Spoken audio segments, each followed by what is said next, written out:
계시편 12장은 이 장은 아주 대비적인 역사적 두 인물을 예를 들어서 역사 평가는 어떻게 하는지에 대한 그런 이야기입니다.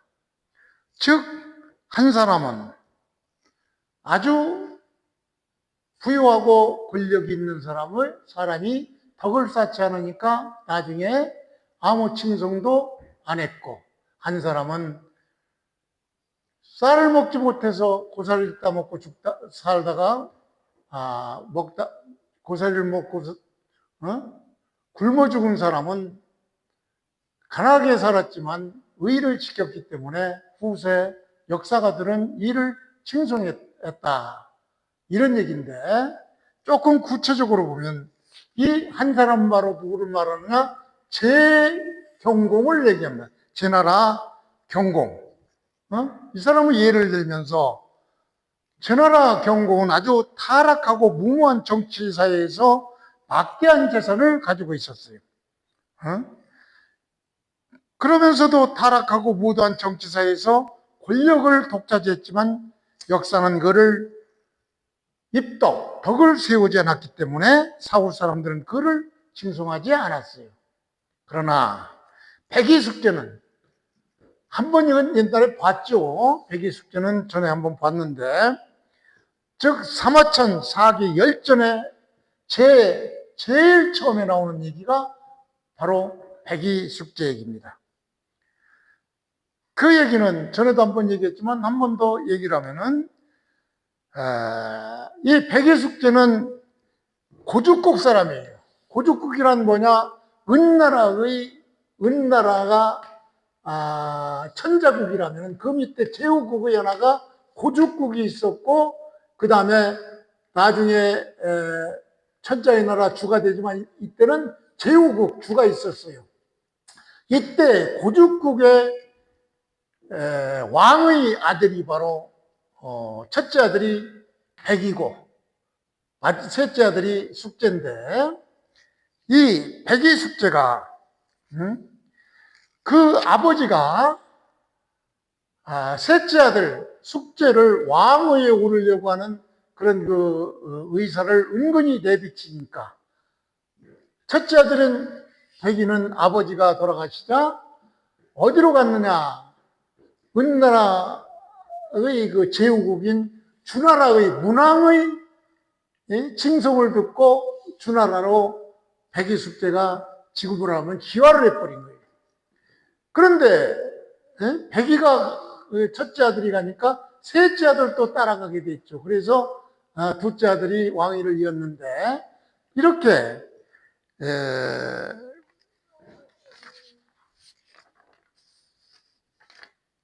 주나라에 갔지만 문왕이 이 백이숙제가 도착했을 때는 문왕이 돌아가시고, 문왕의 아들인 무왕이 제후국인데 제후국의 천자국인 주나라 천자국인 은나라를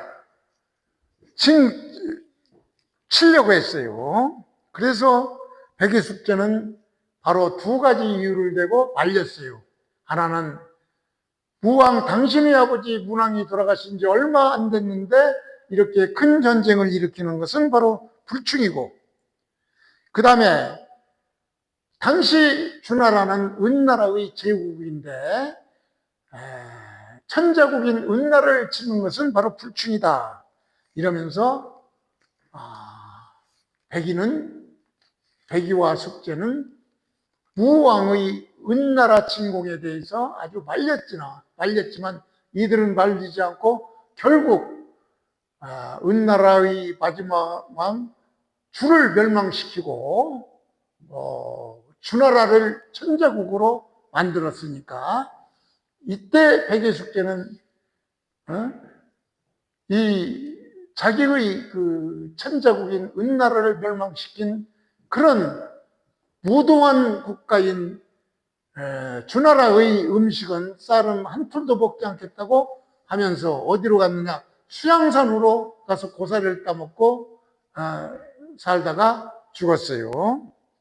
이렇게 정의와 청백을 대표하는 인물로 이렇게 아무것도 없이 오로지 의만 지켰지만 역사는 이들을 사마천 사기의 제일 처음에 기록하듯이 이들을 기록하고 있었죠. 그래서 그것을 내용으로 해서 본문을 해석해 보겠습니다. 제 경공은 유 있다, 마, 사사. 이 사는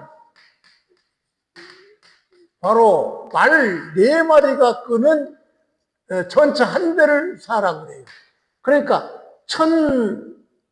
이게 1000개가 있으니까 바로 말이 몇 마리냐? 4000마리가 있다 이런 얘기죠. 그러니까 제 경공은 말이 4000마리나 있는데도 이런 얘기죠. 여기서 말을 표시한 것은 당시 제3의 표시는 말이 표적이었습니다. 말이 얼마나 많으냐 없느냐에 따라서 국가가 부유하고 또 크고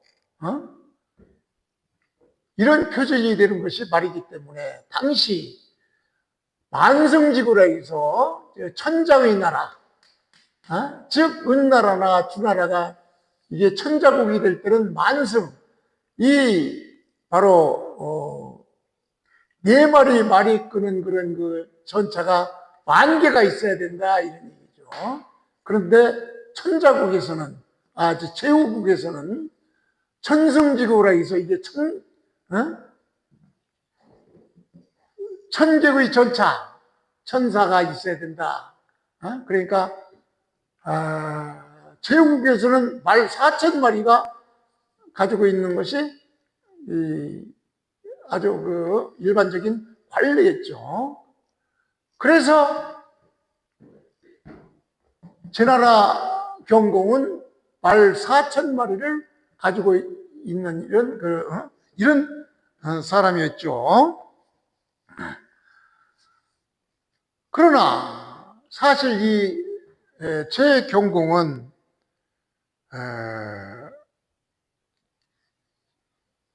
대부의 세력을 억제하지 못하고 나라를 옳게 다스리지 못했죠. 즉, 이 경공이라는 사람은 제영공의 아들이에요. 제영공의 아들인데 제영공의 아들 경공은 어떻게 왕위에 올랐느냐? 바로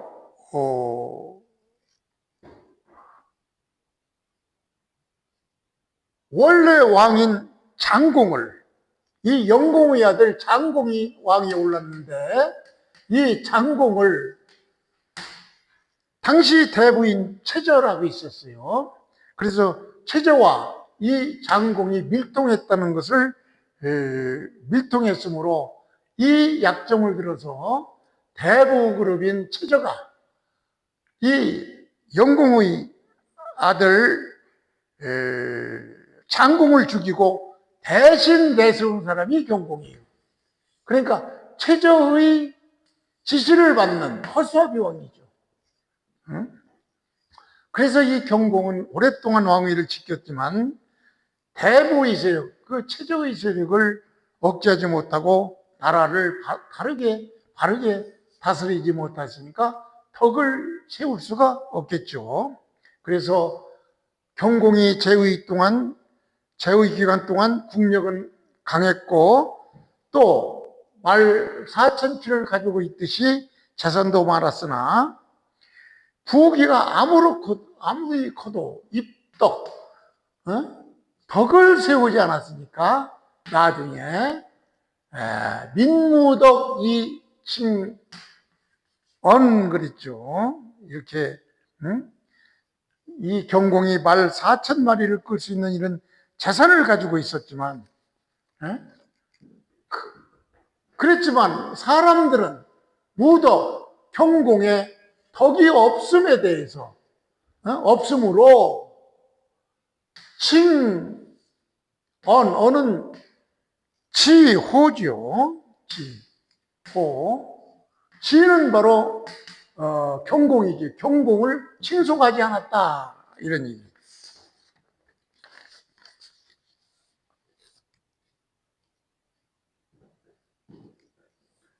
어는 어지, 어지. 이 경공에 대해서 칭송하지 않았다. 어는 바로 어지지요. 그러니까 제나라 경공은 아무리 말 4,000마리, 즉 재산이 이렇게 많고 권력을 휘둘렀지만 사지일, 그가 죽은 후에는 백성들은 그 덕이 덕이 없음으로 해서 그 경공에 대해서 칭송하지 않았다. 이런 얘기죠. 즉 권세와 부는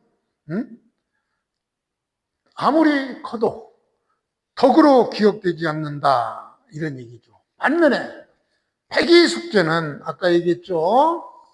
아주 고사리만 먹다 따먹을 정도로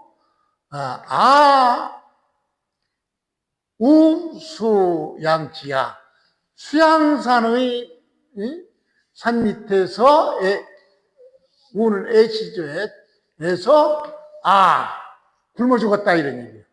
백이숙제는 수양산에서 고사리를 떠먹다 굶어 죽었으나 백성들은 민포, 우금, 지금에 이르기까지도 이 지는 백이숙제를 얘기하죠. 백이숙제를 칭송한다. 칭송했다. 그것은 바로 이것을 이루는 것이 아니냐. 이런 얘기를 얘기하는 것이 아니냐. 이런 얘기죠.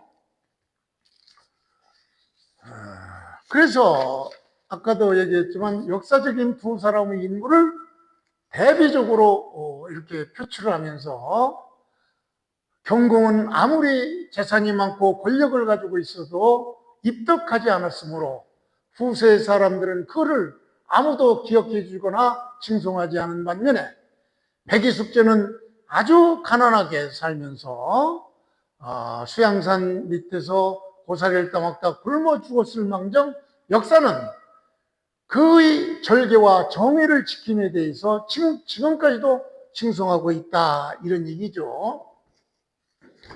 그래서 주자집주는 이것을 어떻게 해석했느냐. 경공부유, 경공은 아주 부유하다, 부자다.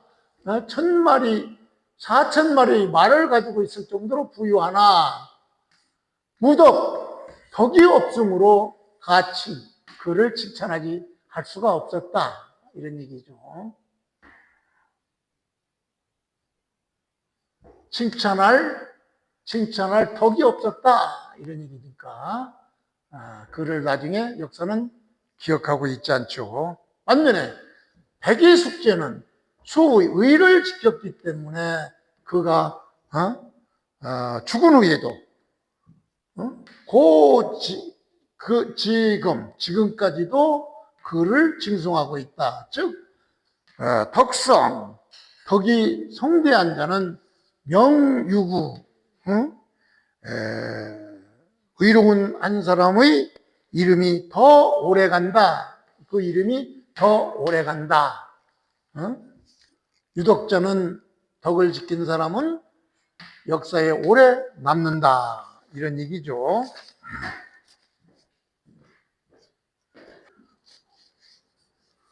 계시편 13장은 공자의 자식에 대한 교육을 어떻게 했는지 이것을 말하는 장입니다. 진왕이라는 사람이 공자의 아들 즉 백어가 공자로부터 특별 어떤 그 교육을 받는가 의심스러워서 이 백어한테 슬쩍 아버지로부터 무슨 특별 과외나 받았나 해서 물어본 얘기입니다. 즉 진왕은 공자의 아들 백어가 아버지로부터 특별한 배움의 비법을 배웠는지 물었으나 백어는 딱 두 마디 했죠. 시경을, 아버지로부터 들은 얘기는 시경을 배우라.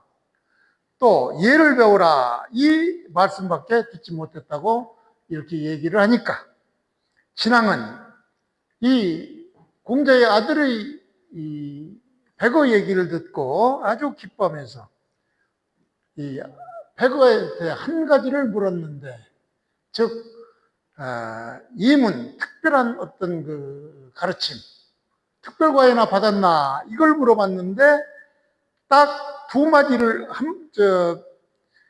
백어는 시경을 배워라 예를 배워라 이 딱 두 마디만 들었다고 얘기하니까 이 신앙은 아주 기뻐하면서 한 번 물었는데 세 가지를 얻었다고 아주 기뻐했어요. 하나는 바로 시경의 중요성, 그 다음 예의 중요성, 그 다음에 공자가 아들을 편애하지 않았다는 사실, 이것을 듣고서 아주 기뻐했다는 그런 문장이 바로 계시편 13장입니다. 자, 원문을 보기로 하죠. 진왕이라는 사람이 물었다. 누구에게? 백어에게. 백어는 바로 공자의 백이니까 첫째 아들이죠. 애 낳을 때 저건다 해서 이름이 이예요. 이름이 이지. 백어가 백어에게 진왕이 물었습니다. 물은 말이 뭐냐? 자, 공자가 역시 유이문, 특별한 어떤 물음, 특별한 어떤 다른 들은 것이 있느냐 이렇게 물었어요. 즉 진왕이라는 사람이 공자의 아들에게 당신의 아버지인 공자한테 무슨 특별 과외라도 받았느냐, 특별한 어떤 물음을 받은 적이 있느냐 이렇게 물었죠. 이 진왕이라는 사람은 하기편 10장에서 나오는 인물인데 하기편 10장에서는 자금이라고 나와요. 그러나 우리나라 출신으로 공자보다 40세나 어리고 공자의 직계 제자는 아니고 공자의 제자인 자공의 제자니까 손제자라고 볼 수 있죠. 공자한테는 직접 배우지 않았다고 합니다. 그러니까 의심스러우니까 공자한테 나이 차이도 많고 하니까 아마 진왕과 백어는 아마 연대가 비슷하든지 그랬을 거예요. 그러니까 백어한테 공자님한테 어떤 유이문, 특별히 다른 가르침 이런 것을 배웠느냐라고 물었어요. 그러니까 사양독립, 여기서 주어는 공자지요. 공자는 일찍이 독립, 홀로 서 있었다 이런 얘기예요. 공자가 혼자 있었다 이런 얘기죠. 공자께서 홀로 서 계셨을 때 아무도 없으니까 이때 리는 백어죠. 백어가 이 이는 요자는 잉어이에요. 잉어 이런 소리인데 요 딴자로는 편지이라고 있어요. 서찰할 때도 이 자를 썼습니다. 서찰이. 그래서 이게 이름으로 썼으니까 백어가 추호는 총총걸음으로 이 정원을 지났다 이런 얘기니까 공손히 뼈 앞을 지났다 이런 얘기죠. 자기 아버지한테 예를 지키기 위해서 아주 총총걸음으로 뼈 앞을 지날 때서 이제 공자가 말하기를 학시호 그랬어요. 시는 여기서 시경을 얘기하죠. 그 당시만 해도 아직 경자를 붙이지 못한 그런 때니까 시경을 배웠느냐? 그러니까 공자가 묻기를 시경을 배웠느냐? 이런 얘기죠. 시경 공부를 했느냐? 이런 얘기죠. 그러니까 대활, 진왕에 대해서 백어가 말하기를 대활, 이때는 공자에 대해서죠. 공자에 대해서 아직 배우지 않았습니다. 그렇게 얘기하니까 공자가 뭐라고 했느냐? 불학시, 시경을 공부하지 않으면은 딴 사람과 말을 제대로 말을 할 수가 없다. 이런 얘기를 했어요. 그러나 시경 공부를 해야 다른 사람과 말이 통하지. 시경 공부를 하지 않으면 배운 사람과는 말이 통하지 않으니까 말을 못할 것이다. 이렇게 얘기를 하니까 그 얘기를 듣고 백언은 총총걸음으로 정원을 지나다가 거기에서 정원에서 나와서 이제 학시, 시경을 공부했다. 이런 얘기죠.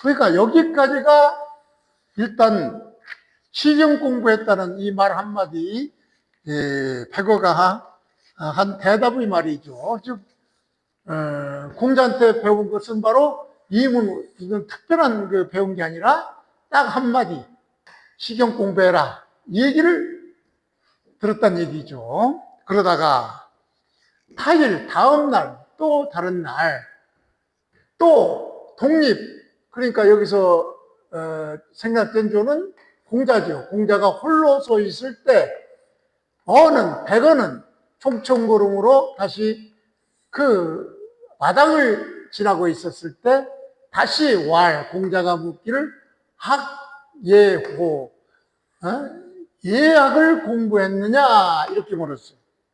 예를 공부했느냐. 그러니까 물으니까 대활, 공자에 대해서 백어가 대답하기를 불학예, 아직 예는 배우지 못했습니다. 이렇게 얘기하니까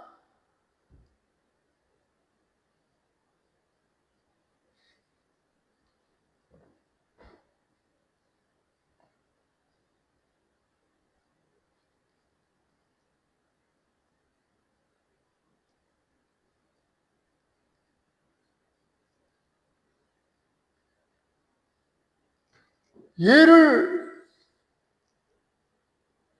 배우지 못했습니까? 이렇게 대활 미야.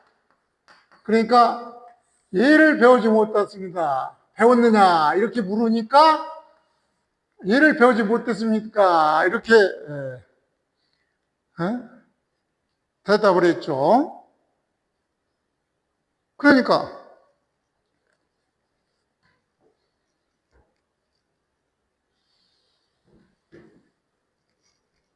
뭐라고 했느냐? 불합리하면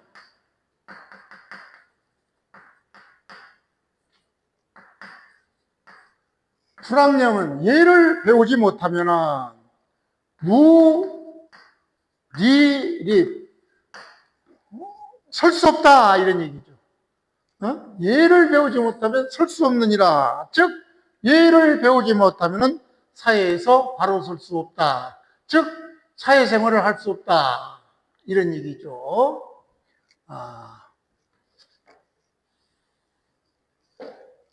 불합리해. 예를 배우지 못하면 무일입 설 수 없다. 그러니까 그 소리를 듣고 백인은 나가서 예를 배웠다. 이런 얘기죠.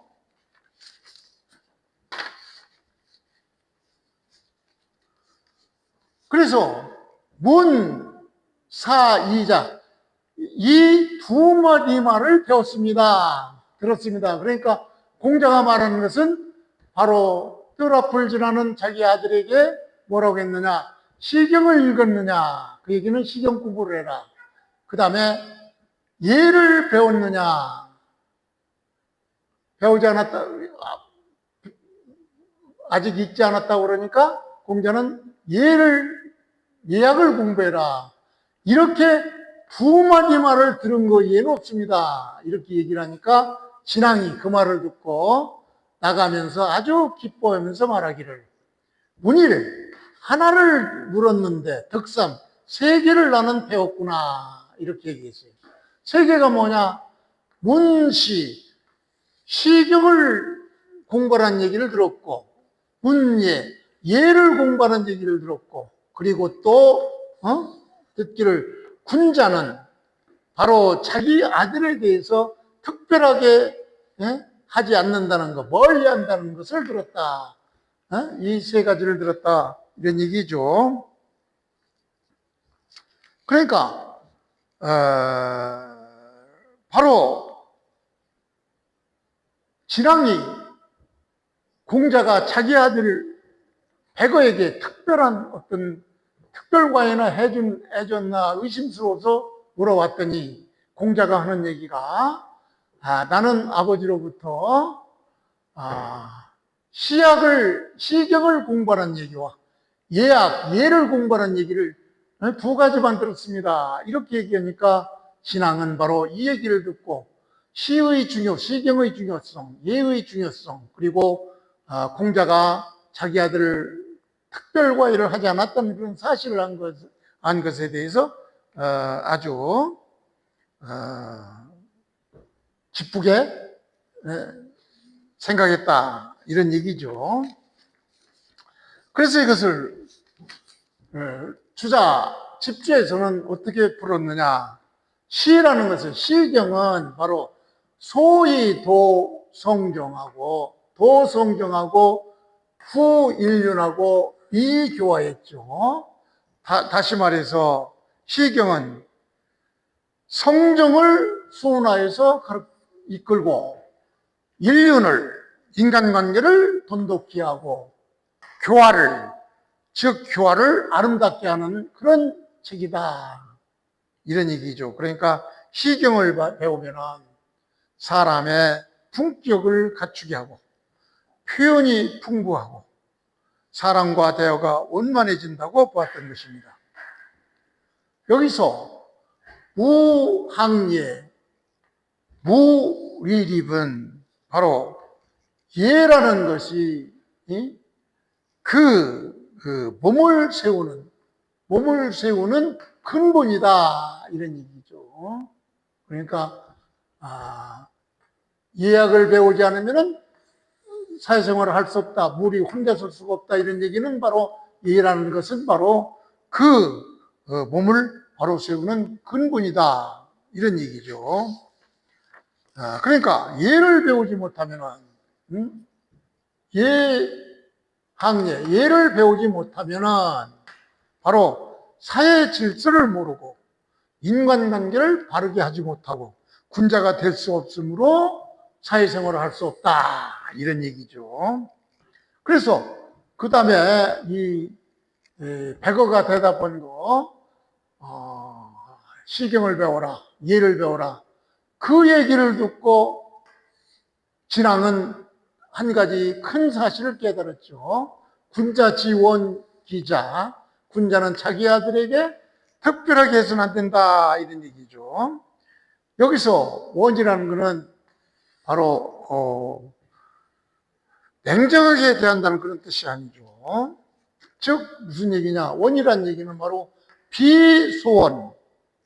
소원이라는 것은 바로 지내는 관계가 두텁지 아니하고 거리가 있어서 서먹서먹한 관계 이런 그런 서먹서먹음이 아니고 뭐냐? 무사애지 편야. 사적인 사랑으로 그 편애함이 없는 것이다. 즉 어떤 그 서먹서먹하게 그냥 냉정하게 대한다 그런 뜻이 아니라 바로 사사로운 편애가 없다는 그런 뜻이죠. 그래서 공자는 이 아들이라고 특별 대우를 하지 않았죠. 다른 제자와 같은 기준으로 가르쳤으며 비밀 가르침을 주지 않았다는 그런 얘기죠. 그래서 이 장의 교육 사상적 의미는 공자의 교육 철학을 잘 보여주는 장이죠. 첫째, 교육 내용은 시와 시경과 예학을 아주 중요한 내용으로 뽑았죠. 시는 바로 인간의 감성과 언어 교육, 이해는 바로 사회 규범과 인격 교육을. 그래서 공자는 이 시경과 예학을 교육의 핵심으로 삼았죠. 그 다음에 둘째 교육의 평등성이죠. 공자들이라고 특별 과외를 하지 않았죠. 논어에서 유교 무류라고 그랬죠. 가르치면 차별이 없다. 이것을 실천한 사람이죠.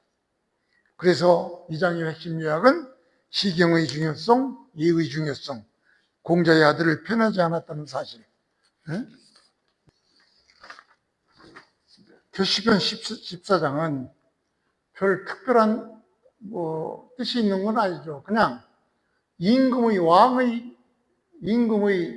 부인에 대한 호칭에 대해서 얘기한 장입니다. 여기서 임금은 바로 제후국의 임금, 제후국의 부인에 대한 주나라 예법상의 호칭 규정을 설명한 장이에요. 그래서 별 특별한 그 배경 설명이 필요 없으니까 그냥 해석하겠습니다. 방문지처, 방문 천자고 주나라에서 임명한 제후국의 나라가 방이죠. 그러니까 제후국의 왕의 처. 이것을 왕은 뭐라고 부르냐? 제후국의 왕은 칭 부르기를 그거를 왕의 부인을 부르기를 뭐라고 부르느냐? 부인이라고 불러요. 그러니까 임금이 부를 때는, 제후국의 왕이 부를 때는 자기 부인을 그냥 부인이라고 부릅니다. 그 다음에 임금의, 제후국의 왕의 처인 그 부인은 스스로를 뭐라고 부르느냐? 소동이라고 불러요. 소는 작은, 동은 익숙한 사람이 겸손의 표현이죠. 부인 스스로는 소동, 저 같은 미천한 사람, 이런 뜻이에요. 그 다음에 방인, 이 제후국 사람들은 친지 그 왕의 처를 부르기를 뭐라고 부르냐? 군부인이라고 불러요. 그 다음에 친제 이방, 이 제는 바로 어죠. 이방에 대해서 그 부인을 호칭하기를, 임금의 부인을 호칭하기를 뭐라고 부르느냐? 과소군이라고 불러요. 다른 나라에 대해서 부를 때는 바로 과소군이라고 불러요. 과는 적은 겸칙이죠. 과인, 적을 것 같다는데, 과인, 소군은 군주의 아내를 말하죠. 그러니까 과소인이라고 외국 사람들한테, 다른 나라 사람들에게는 그렇게 임금의 부인을 과소군이라 부르고, 이 과소군의 의미는 바로 그 나라의 신하가 외국인에게 자기 나라 군주의 부인을 말할 때 쓰는 겸칙이니까, 저의 군주의 부인, 이래서 과소군. 저의 군주의 부인. 그 다음에 이방인 친지, 이방인 애국 사람들이, 다른 사람들도 그를, 임금의 부인을 부르기를 뭐라고 그러느냐? 그냥 군부인이라고 부르죠. 그러니까 그 특별한 뜻이 없고, 이 얘기에 나와 있는 바로 이 얘기를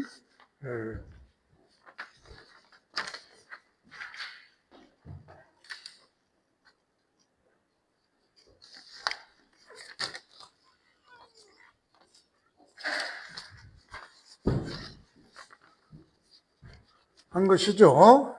특별한 뜻은 없고 그냥 임금의 부인을 어떻게 부르느냐, 거기에 따라서 이렇게 여러 가지로 부르는데, 주자집주에서는 이것을 어떻게 설명하느냐? 차, 기, 이런 기록들은 바로 제후 부인을 지칭의,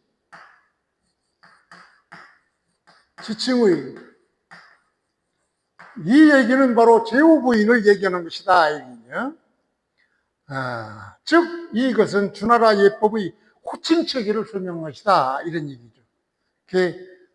주자 설명은 바로 부인이란 얘기는 제후지처 왈 부인이라고 했죠. 제후의 부인을 부인이라고 했고, 소동이라는 것은 바로 부인 자신이 겸모하게 얘기하는 것이고, 과수군이란 얘기는 바로 신하가 애국에 대해서 자기 나라 군부인을 낮춰 말하는 칭호다, 이런 얘기예요. 그러면 왜 이런 복잡한 호칭이 필요했느냐? 주나라 예법에서는 존비, 아주 높이고 낮춤, 상하, 내에, 이걸 아주 엄격히 구별했어요. 그래서 같은 사람이라도 누가 말하는가, 누구에게 말하는가에 따라서 호칭이 이렇게 달라졌던 것입니다.